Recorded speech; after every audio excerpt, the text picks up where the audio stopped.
नमस्कार, आप सभी का स्वागत है। प्रिय विद्यार्थियों, आज हम अपनी पाठ्य पुस्तक अभिव्यक्ति और माध्यम का 5वां पाठ पढ़ने जा रहे हैं। इस पाठ का नाम है विशेष लेखन स्वरूप और प्रकार। इस पाठ में हम जानने की कोशिश करेंगे कि विशेष लेखन क्या होता है, विशेष लेखन की भाषा और शैली कैसी होती है, विशेष लेखन के क्षेत्रों के बारे में जानकारी प्राप्त करेंगे तथा विशेष लेखन में विशेषज्ञता कैसे हासिल होती है। इन विचार बिंदुओं पर हम अपनी चर्चा करेंगे। प्रिय विद्यार्थियों, आपने समाचार पत्र देखे होंगे। आप अवश्य ही कोई ना कोई समाचार पत्र पढ़ते भी होंगे और आपने इस बात पर ध्यान दिया होगा कि ज़्यादातर अखबारों में सिर्फ समाचार ही नहीं होते, अपितु समाचारों के अतिरिक्त खेल, अर्थ व्यापार, सिनेमा या मनोरंजन आदि के अलग से पृष्ठ होते हैं और इनमें छपने वाली खबरें, फीचर या आलेख कुछ अलग तरह से लिखे जाते हैं। इनकी न सिर्फ शैली अलग होती है बल्कि भाषा भी अलग होती है। एक समाचार पत्र या पत्रिका तभी संपूर्ण लगती है जब उसमें विभिन्न विषयों और क्षेत्रों के बारे में घटने वाली घटनाओं, समस्याओं और मुद्दों के बारे में नियमित रूप से जानकारी दी जाए। इससे समाचार पत्रों में एक विविधता आती है और उनका स्वरूप भी व्यापक बनता है। आजकल पाठकों की रुचियां बहुत व्यापक और विस्तृत होती जा रही हैं और वे समाचार पत्र में केवल समाचार ही नहीं चाहते, अपितु अपने रुचि के अलग अलग विषयों पर जानकारी चाहते हैं। उदाहरण के लिए, कोई साहित्य में रुचि रखता है तो उसकी ये अपेक्षा रहती है कि मुझे समाचार पत्र में साहित्य से जुड़ी जानकारियाँ मिले। किसी को विज्ञान में रुचि है तो वह अपने विषय से संबंधित लेख या जानकारियां प्राप्त करना चाहेगा। इसी तरह से कारोबार, खेल या किसी अन्य विषय में जानकारी रखने वाला पाठक उस विषय के बारे में और जानना चाहता है और पाठक की इन्हीं रुचियों को ध्यान में रखते हुए समाचार पत्रों या पत्रिकाओं को इस तरह के विषयों पर अपने अलग से लेख देने पड़ते हैं और इन विशेष तरह के लेखन को ही या लेखों को ही हम विशेष लेखन कहते हैं। तो हम सबसे पहले जानने की कोशिश करते हैं कि विशेष लेखन क्या होता है। यदि हम विशेष लेखन शब्द के अर्थ पर ध्यान दें तो विशेष लेखन का अर्थ हो गया किसी खास विषय पर लिखा गया वो लेख जो सामान्य लेखन से हटकर रहता है। जैसा हमने जाना है कि विशेष लेखन इसलिए आवश्यक हो जाता है कि इससे एक तो समाचार पत्र या पत्रिका जो है उसका स्वरूप जो है वो विविध हो जाता है और साथ ही उसके जो पाठकों की समाचार पत्र या पत्रिका से जो अपेक्षा होती है वो अपेक्षा भी पूरी हो जाती है। इसलिए पाठकों को अपनी अपनी रुचियों के हिसाब से साहित्य, विज्ञान, खेल, सिनेमा आदि विषयों के बारे में अधिक जानकारियां मिल जाती हैं, खबरें भी मिल जाती हैं। इसलिए ही समाचार पत्रों को विशेष लेखन का जो है ध्यान रखना पड़ता है और विशेष लेखन के माध्यम से निरंतर उनको, अपने पाठकों को विशेष जानकारियां देनी पड़ती हैं। और इसी आवश्यकता को पूरा करने के लिए, पाठकों की इसी मांग को पूरा करने के लिए आजकल लगभग सभी समाचार पत्रों में, पत्रिकाओं में, यहाँ तक कि टेलीविज़न और रेडियो चैनलों ने भी विशेष लेखन के लिए एक अलग डेस्क बना रखा होता है और उस विशेष डेस्क पर काम करने वाले पत्रकारों का एक अपना अलग से समूह भी होता है। तो एक डेस्क का यहाँ क्या अर्थ लिया जाएगा कि क्षेत्र विशेष पर काम करने वाला पत्रकारों का एक समूह। जैसे यदि किसी को खेल आदि के बारे में अपनी कोई लेख लिखने हैं, उसके बारे में जानकारियां देने हैं, तो वो खेल का डेस्क हो जाएगा। इसी तरह से साहित्य पर जानकारी प्रस्तुत करनी है तो वो साहित्य का डेस्क है। विज्ञान, सिनेमा, मनोरंजन आदि अलग अलग विषयों पर जो जो जानकारियां, समाचार आदि, लेख आदि लिखे जाते हैं, तो अलग अलग काम सौंपे जाते हैं लोगों को और वही डेस्क बनते हैं। तो विशेष लेखन के लिए किसी व्यक्ति या संवाददाता को उसी क्षेत्र विशेष का लेखन कार्य सौंपा जाता है जिसमें उसकी रुचि होती है या फिर उस विषय के बारे में उसकी गहरी जानकारी होती है। उदाहरण के लिए यदि किसी व्यक्ति को स्पोर्ट्स डेस्क देना है, खेल की लेख लिखवाने हैं, तो ये देखा जाएगा कि उस व्यक्ति को उस विषय की समझ भी है, उस विषय में उसकी रुचि है, वो उसका विशेषज्ञ है, तभी वो काम भी है उसे सौंपा जाता है। तो विशेष लेखन जो है उसके लिए दो चीज़ें आवश्यक हैं, जैसा हमने जाना है कि एक तो उसकी व्यक्ति की उसमें रुचि होनी चाहिए, दूसरा उस व्यक्ति की उस क्षेत्र विशेष में जानकारी होनी चाहिए, वो उसका माहिर होना चाहिए, तभी जो है वो विशेष लेखन लिखने में संभव हो पाएगा। अब देखना ये है कि विशेष लेखन जो है उसकी भाषा कैसी होनी चाहिए। प्रिय विद्यार्थियों, जैसा हमने जाना कि विशेष लेखन क्षेत्र विशेष का लेखन होता है, उसका पाठक विशेष भी अलग ही तरह का होता है, इसलिए जो विशेष लेखन की जो भाषा होती है उसमें भी कुछ एक बातें जो है लेखक को बड़े ही ध्यान से समझनी पड़ती हैं। और वो बातें क्या हो सकती हैं? सबसे पहली चीज है उसकी शब्दावली।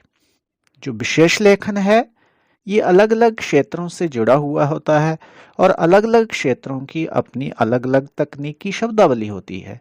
जैसे खेल से संबंधित कोई अगर पत्रकार, कोई संवाददाता खेल में क्रिकेट पर जो है लेख लिख रहा है, तो क्रिकेट में प्रयुक्त होने वाली बहुत सारी तकनीकी शब्दावली जो है उसको पूरा जो है ज्ञान होना चाहिए। और जैसे उसमें विकेट है या फिर अलग अलग तरह की गेंदबाजी के तरीके हैं या फिर बल्लेबाजी के जो अलग अलग तरीके हैं, उन सब तकनीकों के बारे में, उन सब शब्दों के बारे में उसे अच्छी तरह से जानकारी होनी चाहिए। इसी तरह से यदि कोई अर्थ व्यापार से संबंधित लेख लिखता है तो अर्थ जगत में प्रचलित जो तकनीकी शब्द होते हैं जैसे मुद्रास्फीति, बाजार का उतार चढ़ाव, ये सब जो है इस तरह के शब्दों से वो पूरी तरह से परिचित होना चाहिए और उन तकनीकी शब्दावली का शब्दकोश जो है उसके पास आवश्यक रूप से होना चाहिए। अब तकनीकी शब्दों की जानकारी होना लेखक के लिए आवश्यक है, लेकिन क्योंकि तकनीकी शब्दावली पाठकों को भी समझ आनी चाहिए, पाठक आप लेखक के माध्यम से ही उन शब्दों को जानने की इच्छा रखता है। इसलिए जब भी लेखक उन तकनीकी शब्दों का प्रयोग करे तो अब उसके सामने समस्या ये खड़ी होती है कि इन तकनीकी शब्दों को वो अपने पाठकों को कैसे समझा पाएगा। तो इसलिए इस समस्या को ध्यान में रखते हुए उसे लिखना पड़ता है कि वो उन तकनीकी शब्दों को अपने पाठकों को इस तरीके से विश्लेषित करके बताएगा, इतने अच्छे तरीके से उनकी व्याख्या करके बताएगा कि जो पाठक है उस शब्दावली को समझ पाए और उसकी जानकारी में वृद्धि हो पाए। तो इस तरह से लेखक में भाषा का स्वयं भी ज्ञान होना चाहिए और भाषा को समझाने का भी उसके पास जो है वो क्षमता होनी चाहिए ताकि पाठकों तक वो अपनी बात समझाने में सफल भी हो पाए। अब हम इसके विशेष लेखन की शैली पर गौर करते हैं। वैसे तो विशेष लेखन अलग अलग क्षेत्र से जुड़ा होता है और उसका कोई निश्चित शैली हम निर्धारित नहीं कर सकते, लेकिन फिर भी कई बार ये विशेष लेखन समाचार लेखन के रूप में होता है। तो प्रिय विद्यार्थियों, आप जानते हो कि समाचार लेखन की एक बड़ी ही प्रसिद्ध शैली है उल्टा पिरामिड शैली।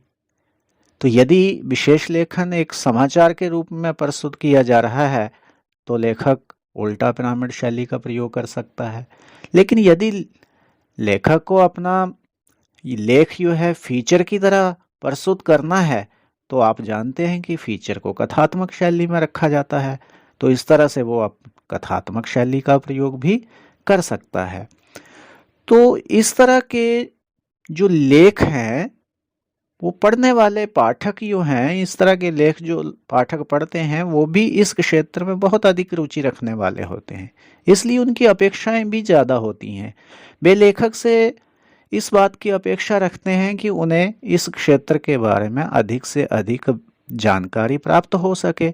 ना केवल सूचना उस क्षेत्र से संबंधित वो पाना चाहते हैं, अपितु उनकी ये एक जिज्ञासा रहती है कि वो उसके कारण विश्लेषण आदि जो है वो उसे बताए जाएं। इसलिए लेखक को अपनी जो शैली है वो एक शिक्षक की शैली की तरह लेनी पड़ती है, जिसे आसानी से समझाना भी पड़ता है और गहराई की बातें भी बतानी पड़ती हैं। तो मुख्य रूप से विशेष लेखन की शैली में उल्टा पिरामिड शैली, कथात्मक शैली के साथ साथ समझाने की शैली जो है उसका गुण भी लेखक में अवश्य ही होना चाहिए। अब हमारे मन में प्रश्न ये आ सकता है कि विशेष लेखन का क्षेत्र क्या क्या हो सकते हैं। तो विशेष लेखन तो अनेक क्षेत्रों से संबंधित हो सकता है, लेकिन आज अपने समाचार पत्रों पत्रिकाओं को यदि हम देखते हैं तो कुछ ऐसे विषय हैं, जो कुछ ऐसे क्षेत्र हैं जिन पर विशेष लेखन हमें देखने पढ़ने को मिलता है। उनमें से कुछ क्षेत्र जो हैं वो निम्नलिखित हो सकते हैं। पहला है अर्थ या व्यापार जगत का इकोनॉमिक फोरम, जैसे हम कह सकते हैं अर्थशास्त्र, बाजार आदि से संबंधित लेख जो हैं, शेयर बाजार, अर्थव्यवस्था, मुद्रास्फीति, इस तरह के जो विषय हैं ये अर्थ व्यापार के अंतर्गत आते हैं। और क्योंकि आज जो है विश्व में अर्थ या धन जो है, व्यापार जो है, इसका जो है एक बड़ा ही योगदान रहता है समाज के विकास में, तो इसलिए इस विषय पर भी ज़्यादातर विशेष लेखन किया जाता है। एक और जो सबके लिए बड़ा ही प्रिय विषय बन गया है और वो है खेल जगत। तो खेल जगत से भी अलग अलग तरह के लोग जो हैं वो इस पर विशेष लेखन लिखते हैं। अब विशेष लेखन खेल में या तो कोई इसकी गहरी समझ रखने वाला हो सकता है, या फिर खेल से जुड़ा हुआ कोई खिलाड़ी हो सकता है जो इसकी हर तरह की बारीकियां जो है वो जानता हो, इसके हर सारे नियम जानता हो, इसका अच्छी तरह से वो विश्लेषण कर पाता है, इसमें अपनाई जाने वाली जो स्ट्रैटेजी है खिलाड़ियों के द्वारा उसको वो अच्छी तरह से समझाने की क्षमता रखने वाला होता है। इसी तरह से विज्ञान और प्रौद्योगिकी भी विशेष लेखन का क्षेत्र हो सकता है, कृषि हो सकता है, विदेश हो सकता है, रक्षा से संबंधित विषय पर भी विशेष लेखन हो जाता है। आज क्योंकि पर्यावरण की समस्या पूरे विश्व की समस्या बनती जा रही है, उसकी चिंता पूरे विश्व की चिंता है, उससे जुड़ी हुई जानकारियाँ, उससे जुड़ी हुई जागरूकता, उससे जुड़ा हुआ दर्शन आज सबको आकर्षित करता है। और पाठकों में एक बहुत बड़ा वर्ग ऐसा होता है जो पर्यावरण के प्रति ना केवल चिंतित है बल्कि वो उसके बारे में अधिक से अधिक जानकारी प्राप्त करना चाहता है। तो पर्यावरण भी विशेष लेखन का एक क्षेत्र हो सकता है। इसके अतिरिक्त अगला क्षेत्र जो है शिक्षा हो सकता है। तो शिक्षा, क्योंकि शिक्षा जो है ये भी सार्वभौमिक विषय है, इस विषय पर भी विशेष लेखन संभव है। स्वास्थ्य है, फिल्म जगत है, मनोरंजन वगैरह आपने देखा होगा, लगभग सभी समाचार पत्र फिल्म का एक पृष्ठ जो है अवश्य ही निकालते हैं। तो इससे ना केवल मनोरंजन होता है अपितु कुछ लोगों की रुचियां होती हैं कि फिल्म जगत में क्या कुछ हो रहा है, फिल्मी सितारों के साथ क्या कुछ हो रहा है, तो उससे जुड़ी हुई जानकारियां भी विशेष लेखन में प्रस्तुत की जा सकती हैं। इसी तरह से अपराध भी विशेष लेखन का क्षेत्र है। कोई सामाजिक मुद्दा ले लीजिए, सामाजिक मुद्दे जो भिन्न भिन्न हैं हमारे सामने, उन पर विशेष लेखन हो सकता है। या फिर कानून आदि से संबंधित क्षेत्रों पर भी विशेष लेखन हम कर सकते हैं।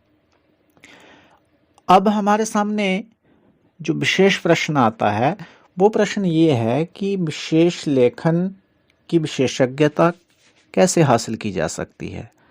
प्रिय विद्यार्थियों, किसी भी विषय का विशेषज्ञ होने के लिए निम्नलिखित बातें आवश्यक होती हैं, और खास करके यहाँ बात हम विशेष लेखन की कर रहे हैं। तो अगर आपको विशेष लेखन में विशेषज्ञ बनना है तो आपको कुछ योग्यताएं आप में होनी ही चाहिए। जब कुछ काम आपको अवश्य ही करने पड़ेंगे तभी आप उस विषय के विशेषज्ञ बन सकते हैं। तो सबसे पहले तो विशेष लेखन में विशेषज्ञता हासिल करने के लिए लेखक को अपने उस विशेष विषय में रुचि होनी चाहिए। यदि लेखक का वो प्रिय विषय है तो उसे उस विषय का विशेषज्ञ बनने में बड़ी ही आसानी हो जाएगी। तो इसलिए सबसे पहली जो आवश्यकता है विशेषज्ञता हासिल करने के लिए वो है उस विषय में लेखक की रुचि होना। अब आपकी यदि उसमें रुचि है तो फिर अगली विशेषता आपको क्या ज़रूरत है, अगली आवश्यकता आप में कौन सी होनी चाहिए, आप में कौन सी विशेषता होनी चाहिए। फिर आपको उस विषय का अधिक से अधिक अध्ययन करने की आवश्यकता होती है। जिस विषय में हमें रुचि है तो उस विषय के बारे में ज़्यादा से ज़्यादा पढ़ने की आवश्यकता है। उस विषय की जितनी भी पुस्तकें आप पढ़ सकें उन्हें हमें पढ़ना चाहिए और उस अपने विषय पर अधिक से अधिक गंभीर से गंभीर जानकारी प्राप्त करने की कोशिश करनी चाहिए। ये पुस्तकें, ये अध्ययन हमारा शैक्षणिक अध्ययन के समय हो सकता है। आप अपने उन विषयों को +1 +2 या फिर महाविद्यालय स्तर पर जो है उन विषयों को आप अपने मुख्य विषयों के रूप में चुन सकते हैं, जिससे आपको उन विषयों के बारे में विस्तार से पढ़ने को मिलेगा। तो आप में वो स्वयं जो है विशेषज्ञता आती जाएगी। इसके अलावा पाठ्य पुस्तकों या दूसरी पुस्तकों के अलावा भी कई बार हमारे उस विषय जिस विषय में हम विशेषज्ञता हासिल करना चाहते हैं उसके बारे में अखबारों में कई रिपोर्टें छपती हैं, कई खबरें आ जाती हैं। तो उन रिपोर्टों और ख़बरों को हमें कटिंग जो है उसकी करके उसकी एक फ़ाइल बना लेनी चाहिए, ताकि भविष्य में यदि हमें उनकी कभी ज़रूरत पड़े तो हम उनका प्रयोग कर सकें।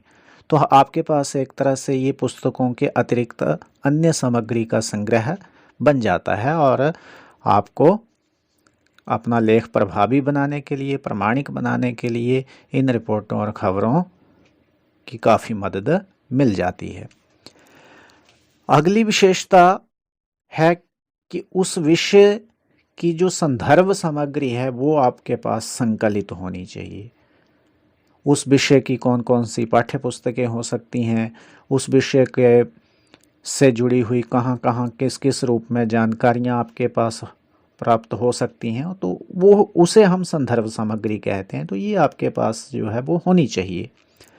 इसके अतिरिक्त जैसा हमने पीछे पढ़ा कि कोई भी विषय जिस पर विशेष लेखन लिखा जाता है तो उसकी एक अपनी तकनीकी शब्दावली होती है। तो उस तकनीकी शब्दावली को समझने के लिए, उस तकनीकी शब्दावली का विकास करने के लिए हमारे पास उस विषय का जो शब्दकोश है या इंसाइक्लोपीडिया है वो भी लेखक के पास होना चाहिए, ताकि आवश्यकता पड़ने पर किसी भी शब्द को समझने में उसे बड़ी आसानी हो, ताकि वो उसको आगे अपने पाठकों तक भी बड़ी आसानी से समझा सके। अब अगली विशेषता विशेषज्ञता हासिल करने के लिए है कि जो लेखक अपने विषय में विशेषज्ञ होना चाहता है उसे अपने क्षेत्र से जुड़े हुए सरकारी, गैर सरकारी संगठनों या संस्थाओं की एक सूची बनाकर अपने पास रख लेनी चाहिए। उस क्षेत्र से जुड़ी हुई वेबसाइट्स जो हैं उनका पता आपके पास होना चाहिए और उन संस्थाओं के या उन संस्थाओं से जुड़े हुए लोगों के टेलीफोन नंबर आपके पास होने चाहिए, क्योंकि हम इनसे अपने विषय के बारे में नवीनतम जानकारियां प्राप्त कर सकते हैं। प्रिय विद्यार्थियों, कोई भी व्यक्ति अपने विषय का विशेषज्ञ तब बनता है जब उस विषय के सूत्र और स्रोत यूँ हैं वो उसके पास हों। इसलिए विषय विशेषज्ञता हासिल करने के लिए लेखक को अपने सूत्र और स्रोत यूँ हैं उनको विकसित करने की कोशिश करते रहना चाहिए। ऐसा करने से उसका अपने विषय के बारे में जो ज्ञान है वो अप टू डेट बना रहता है।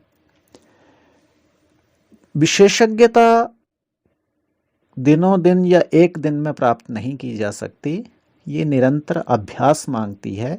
इसलिए यदि कोई लेखक अपने विशेष लेखन का विशेषज्ञ बनना चाहता है तो उसे अपने विषय में निरंतर दिलचस्पी बनाए रखनी चाहिए और हमेशा सक्रिय बने रहना चाहिए, क्योंकि ऐसा करते रहने से ही उसका जो ज्ञान है उसमें वृद्धि भी होगी और वृद्धि के साथ साथ उसका ज्ञान जो है अद्यतन अर्थात अप टू डेट भी बना रहेगा और पाठकों की ज़रूरतों को पूरा करने में लेखक सक्षम होता जाएगा। तो इस तरह से हमने जाना विशेष लेखन क्या होता है, विशेष लेखन की भाषा कैसी होनी चाहिए, उसे किस शैली में लिखा जाना चाहिए, इसका विशेष लेखन के क्षेत्र कौन कौन से हो सकते हैं और विशेषज्ञता कैसे हासिल की जा सकती है। तो मैं आशा करता हूँ कि आपको इस विषय की समझ बनी होगी और परीक्षा की दृष्टि से आपके लिए ये विषय जो है उपयोगी सिद्ध होगा। इसी शुभकामना के साथ आप सभी का बहुत बहुत धन्यवाद।